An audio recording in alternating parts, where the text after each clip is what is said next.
Hola, ¿qué tal? Vamos a hablar acerca de los scar, enfocándonos en la parte de profundidad. Ahora, ¿cuán importante es la profundidad de formación de los depósitos scar? ¿Es realmente importante o no? Solo dirán que sí, pero ¿es mucho? En fin, el paper de Maynard nos dice lo siguiente. Dice que la profundidad de formación controla 1. La medida, 2. La geometría y 3. El estilo de alteración. Vamos a ver qué tan cierto es esto conforme pasamos las diapositivas. Entonces, ¿de qué manera sabemos si es un scar formado en profundidad? Estudios geobarométricos cuantitativos nos dan el equilibrio mineral e inclusiones fluidas, que son estudios más exactos. Y métodos cualitativos, que son relativamente más económicos, como la estratigrafía, reconstrucciones geológicas y textura de las rocas ígneas. La textura, una de las primeras cosas que se ve cuando se va al campo. Todo esto con el fin de tener una idea de la profundidad de metamorfismo, que es la meta en esta exposición. Acá tenemos un diagrama de los minerales dado por Maynard en una de sus conferencias. Vemos como la temperatura va bajando y la solubilidad de estos sulfuros va bajando también, teniendo un punto en el que hay un cambio brusco, en donde posiblemente hay una cristalización de estos sulfuros. Tal vez con esto se refiere a lo de equilibrio mineral que hace mención. También el mismo paper nos dice que basado en ciertas observaciones de campo, como los Chal margins y en otros puntos, podemos tener una idea de si estamos en un ambiente profundo o somero. Primer punto, tenemos un dique que intruye. Un dique es el cuerpo caliente y la roca huésped o Hof rocks son el cuerpo frío. Entre estos dos hay un punto intermedio que forma cierto tipo de textura, y esta textura se le llama Chal margins, que son texturas de puntos intermedios entre cuerpos calientes y cuerpos fríos.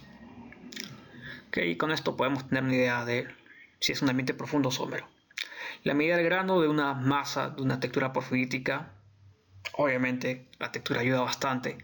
La morfología del plutón, las brechas y los brittle fracture, que son fracturas repentinas que no tienen tiempo para mostrar un comportamiento plástico.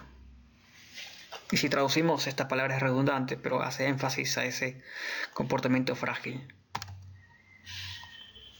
Ahora, partiendo de supuestos y yendo a ejemplos, aproximadamente a 12 kilómetros en el subsuelo tenemos una temperatura ambiente de 400 grados Celsius, sin intrusivo ni nada, solamente estratos, y bajando y descendiendo.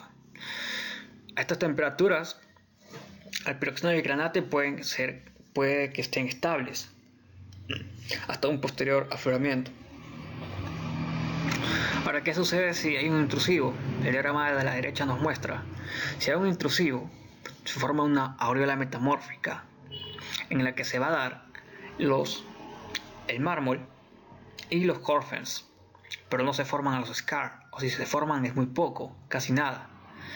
Y este mármol y hornfels es a través de un metamorfismo isoquímico, que en el anterior video se hace mención de ese tipo de metamorfismo.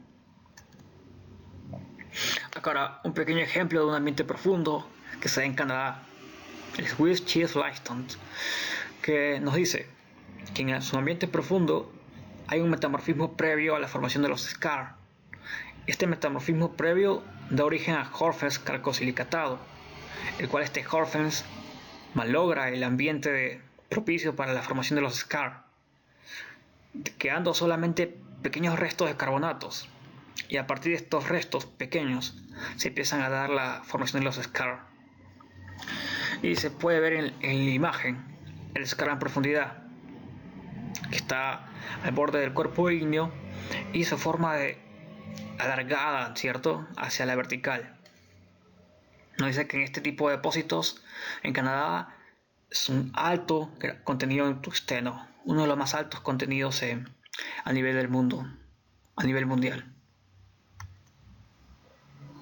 A las propiedades mecánicas en ambientes profundos, tenemos que el dúctil es mucho mayor que el frágil, y esto porque conforme descendemos los cuerpos son más plásticos por la presión y temperatura. Entonces nos dice que el contacto intrusivo o el plutón con los estratos es más concordante o subconcordante, y el scar se forma de acuerdo a estas medidas que voy a decir. El ancho es menor que 10 metros, la longitud y la altura tienden a ser mayor que 1 kilómetro. ¿Sí? Ese es el ejemplo del Pina Creek, y la profundidad en estos casos es de 5 a 10 kilómetros de profundidad. Entonces podemos concluir lo siguiente: podemos decir que el scar formado, sus dimensiones son menor que el intrusivo, y el scar incluso es mucho menor que la aureola metamórfica, y de acuerdo a su ancho y a longitud y altura podemos decir que se forma como una cáscara en estos tipos de depósitos. Es decir, la medida no es muy grande, que digamos. Ahora, propiedades mecánicas en ambientes húmedos. Sabemos que en ambientes húmedos se dan los diques y los sills, que son discordantes a estos estratos. Aparte que se origina un gran fracturamiento por estas intrusiones en ambientes húmedos donde predomina la fragilidad. Nos dice que hay un reemplazamiento masivo en estratos favorables. Masivo, es decir, de dimensiones del plutón o de la aureola metamórfica. Es mucho mayor que en un ambiente profundo. Y la permeabilidad secundaria también, que se origina, es muy favorable para la alteración retrógrada posterior. Con esto sería todo por hoy. Bye.